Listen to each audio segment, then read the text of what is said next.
Question très simple, Philippe, comment expliquez-vous que le parquet national antiterroriste ne se soit pas saisi de ce dossier? C'est un scandale. Ce qui s'est passé, c'est un acte d'inspiration islamiste. L'individu qui crie « Allah Akbar ». Et non seulement il signe son acte, mais en garde à vue, il déclare aux policiers qui le questionnent « J'ai répondu à une mission qui m'a été confiée par Allah ». Parce que j'ai eu sur Facebook ce matin un petit message de Nathalie Valmin.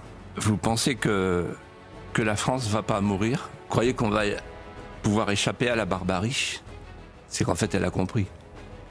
Et elle a ajouté, heureusement, vous nous donnez de l'espoir.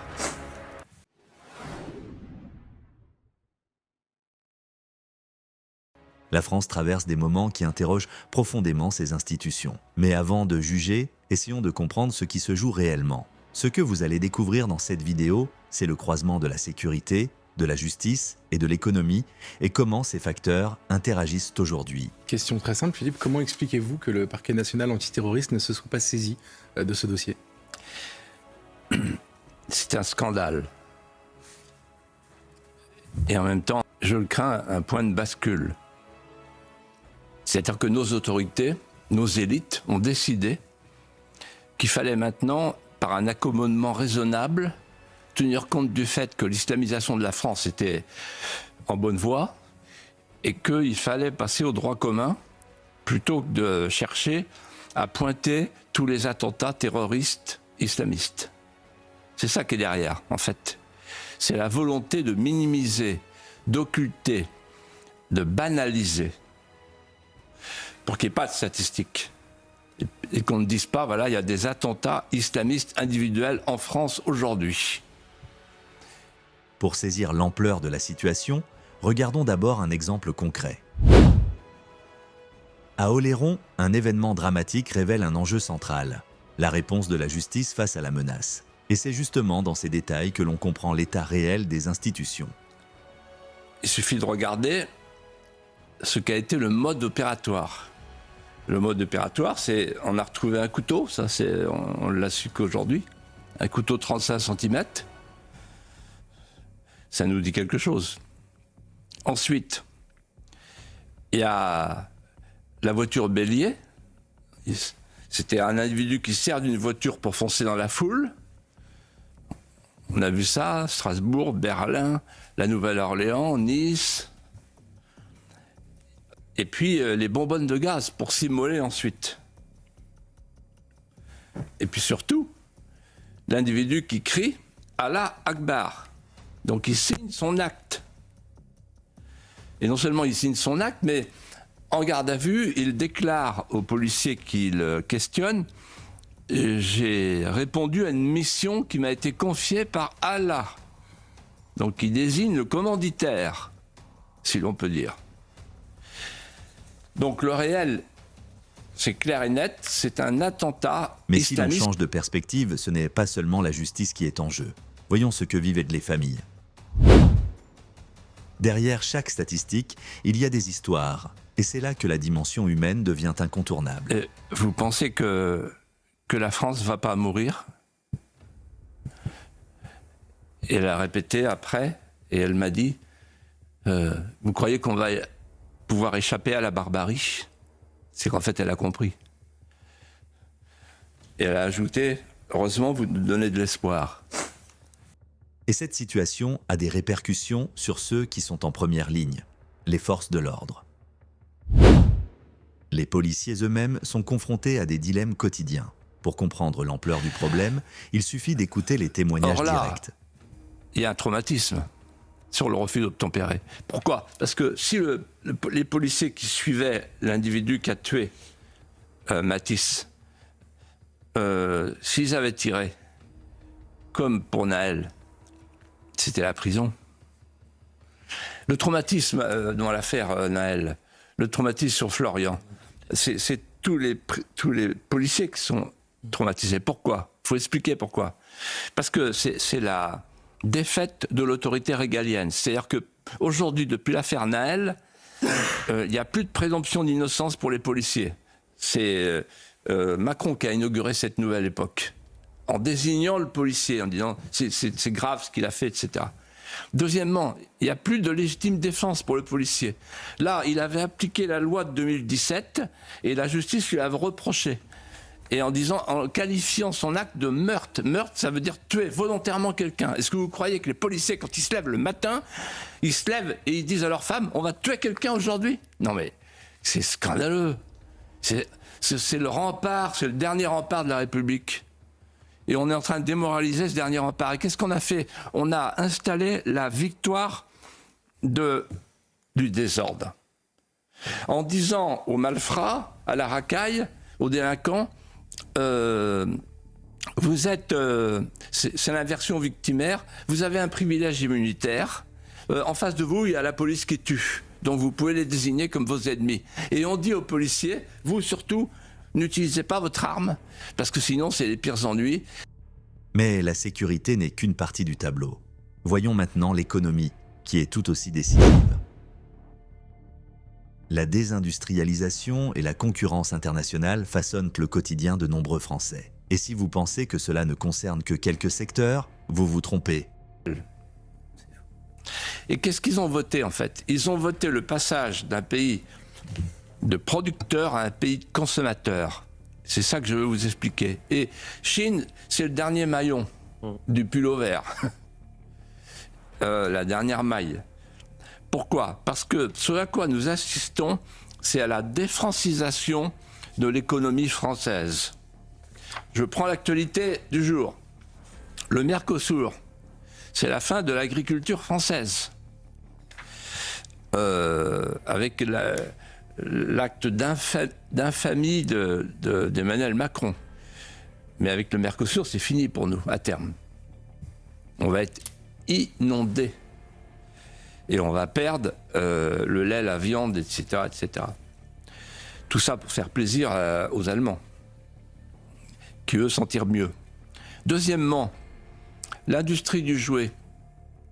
Souvenez-vous, vous êtes trop jeune, mais il y avait une industrie du jouet florissante, enfin c'est terminé. Chine, industrie textile. Moi, je suis de la Vendée-Choltaise. Un jour, Bernard Arnault, il m'a appelé, il m'a dit vous faites des Vendées au pôle, moi ça m'intéresse de venir parce que vous avez un tour de main extraordinaire dans le cuir et le textile. Aujourd'hui, il n'y a plus de cuir, il n'y a plus de textile. Et tout à l'avenant. Alors, qu'est-ce qui s'est passé? Il y a 40 ans, la classe dirigeante française a décidé de changer de paradigme. C'est-à-dire que on s'est appuyé sur deux nouveaux postulats d'un New Deal à la française. Premier postulat, désormais, c'est l'extension permanente, indéfinie de la sphère publique et de la dépense improductive. Et deuxièmement, c'est le primat de la consommation sur la production comme moteur de la croissance. Ce nouveau modèle génère, premièrement, les délocalisations et la désertification rurale. Deuxièmement, la désindustrialisation. Enfin, faire travailler les petits Chinois en situation d'esclavage, c'est beaucoup moins cher. Troisièmement, la métropolisation. Et là, on arrive avec Chine à la quatrième étape, la décommercialisation. Parce que dans un premier temps, en fait, l'appareil de production décline chez nous, puisque, je cite, la nation n'est plus un espace économique pertinent. Vous entendez ce qu'il disait? La préférence européenne ou nationale est à bannir. On est sur un marché planétaire de masse qui va faire le bonheur de l'humanité, le bien-être cosmique, post-national. Et donc, le marché mondial va se substituer aux marchés locaux. Cette transformation économique s'accompagne d'une évolution politique et culturelle qui mérite notre attention. Le pays traverse également une phase où questions d'identité et décisions politiques se mêlent. Mais avant de tirer des conclusions, regardons les faits. Cette phrase m'a beaucoup choqué. Parce qu'il a été élu président de la République. Il est le chef de la tribu. Or, la tribu, elle va mal. Le pays s'enfonce. C'est lui qui a creusé les déficits. C'est lui qui est à la barre du Titanic. Le pays vit une menace existentielle. Nous sommes au bord de l'abîme. Et c'est au moment où le pays est au bord de l'abîme que lui, comme un dilettante, le happy manager de la Startup Nation, nous explique: je lâche le manche, débrouillez-vous. Non possumus. Alors que nous sommes en train de vivre une crise, enfin toutes les crises en même temps, une crise parlementaire, avec la partitocratie au pouvoir. On voit les dégâts tous les jours. C'est dramatique. Une crise institutionnelle, puisque la hiérarchie fondatrice de la Ve République ne fonctionne plus entre le président et le Premier ministre. Une crise financière, nous sommes criblés, plombés d'impôts, de dépenses, de déficits, de dettes. Je dirais une crise nationale, puisque nous ne sommes plus d'accord les uns et les autres sur la définition même de la nation. Il y a ceux qui veulent la post-France, l'anti-France, la France résiduelle, et même une crise sociétale, puisque nous ne sommes plus d'accord sur les repères de la société et sur la définition des murs porteurs. Et c'est à ce moment-là que le président nous dit: je m'en vais, débrouillez-vous. Alors qu'il faudrait aujourd'hui un président sacrificiel qui accepte d'être au banc d'infamie et pour dire aux Français nous allons relever le pays et tant pis si je suis au banc d'infamie de l'État profond européen, parce qu'il faut quitter cette Europe qui est en train de nous tuer à petit feu. Deuxièmement, au banc d'infamie des cours suprêmes qui ont choisi la préférence étrangère plutôt que la préférence nationale, au banc d'infamie des élites mondialisées qui ont favorisé l'éclipse de la conscience. Pour mieux comprendre le phénomène, il est utile de comparer avec des tendances internationales. Ce que l'on observe en France n'est pas isolé. D'autres sociétés font face à des dynamiques similaires et certaines solutions semblent émerger. Un axe de campagne, une campagne éclair de 8 mois. Et puis, une séquence a beaucoup circulé sur les réseaux sociaux qui montre que le nouveau maire de New York a pris les mêmes éléments de langage avec un certain Emmanuel Macron. Mamdani, donc 2025 à New York, et Emmanuel Macron, c'était à Marseille en 2017. Regardez. Je vois les Arméniens, les Comoriens, les Italiens, les Algériens, les Marocains, les Tunisiens, je vois les Maliens, les Sénégalais, les Ivoiriens. Je parle des propriétaires de bodegas yéménites et des mexicaines. Des chauffeurs de taxi sénégalais et des infirmières ouzbèques. Des cuisiniers trinidadiens et des tantes éthiopiennes. Geoffroy Lejeune. Alors, question très simple, Philippe. Est-ce que entre le maire de New York et Emmanuel Macron, c'est la même idée? C'est incroyable. C'est fascinant, ce qu'on vient de voir. En fait, c'est la nouvelle génération politique. Ils sont tous comme ça. Mais déjà, de mon temps, je les entendais parler entre eux. Ils parlaient marketing, en fait. C'est-à-dire, il y a deux éléments qui se coagulent, qui se cristallisent. Un, le communautarisme. Donc on parle à des communautés qui s'ajoutent, qui sont côte à côte. Et deuxièmement, le marketing. Le marketing politique, c'est incroyable, le marketing politique.